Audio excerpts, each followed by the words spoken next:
Black Angels from Austin, Texas. And I hear the youngest member of the Black Angels over there hollering. Yes, that's my daughter Harper over there. We were talking about the... Yeah, it's a Echoplex EP4. The EP3 is probably the most popular solid state model. This one has a bass and a treble knob on it, so for the keyboards it helps to kind of add a little extra.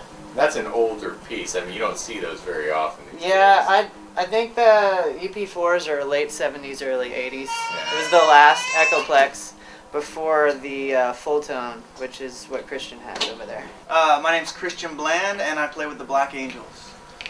And the full tone. Yeah, this is my full tone tube tape echo.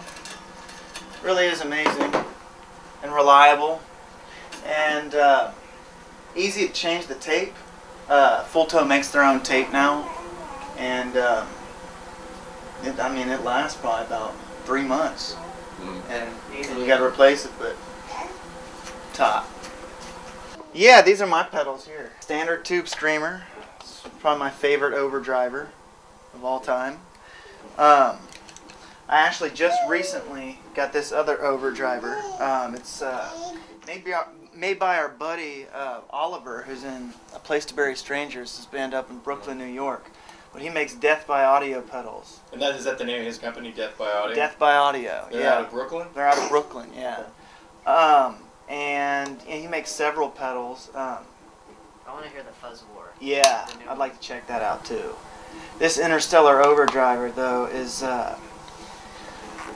compared to this, is probably like a thicker tone, I'd say. And this, I guess, is a little bit more translucent, lets you hear the amp more, rather than adding like a muffled. It gets hairy on the top and sizzly kind of, Uh-huh. and it's got a lot of output.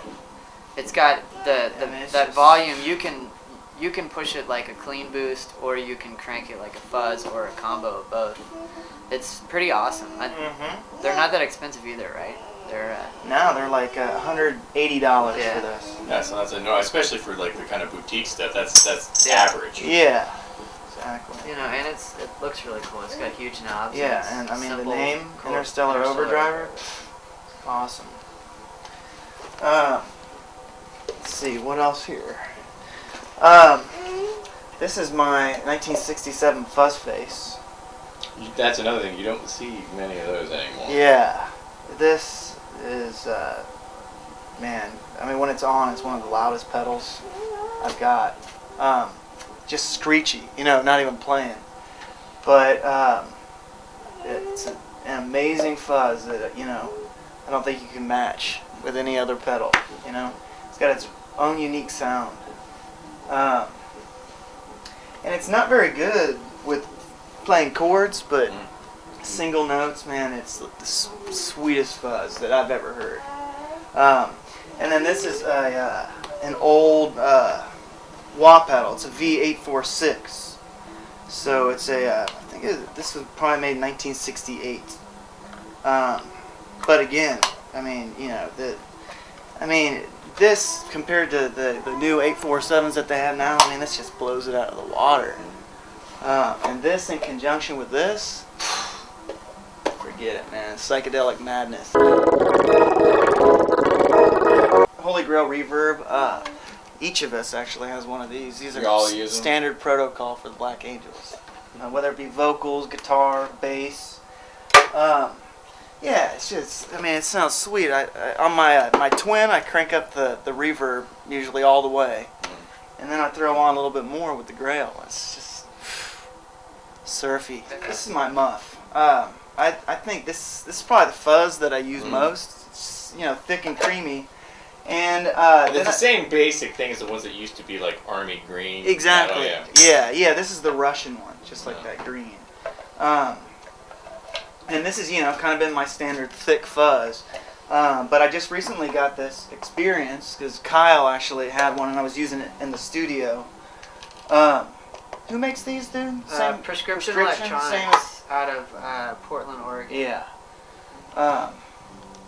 But this thing is it's comparable, I'd say, to a muff. It's a thick kind of fuzz. You can get a thin fuzz out of it. It's very versatile.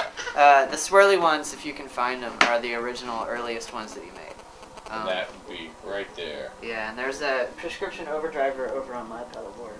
That's one of his earliest swirly ones. Prescription makes some cool They stuff. make they're a small company and they make great stuff. They made this yard box also, and this yard box has kind of a more sizzly type sound. It's like a mosquito type fuzz, a buzz kind of thing.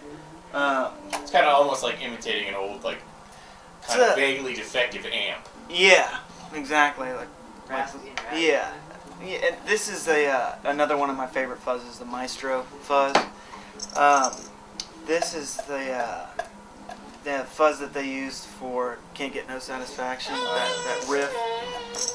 This is a reissue one, but it's super ratty.